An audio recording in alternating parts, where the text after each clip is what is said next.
Welcome back to another technical deep dive here in the debug zone. Today we're tackling a big question and breaking it down with insights from other users. Hopefully this clears up some misconceptions and helps you get the answer you need.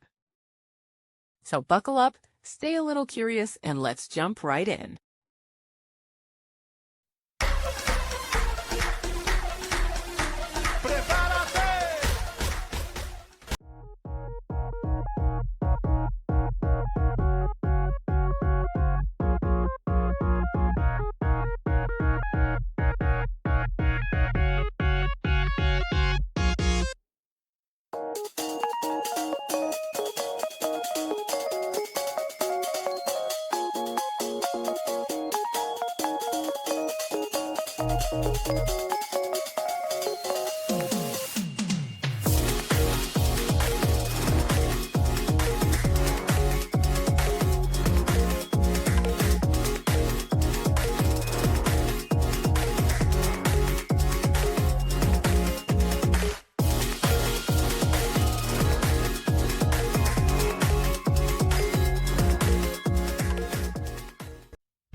And that's a wrap.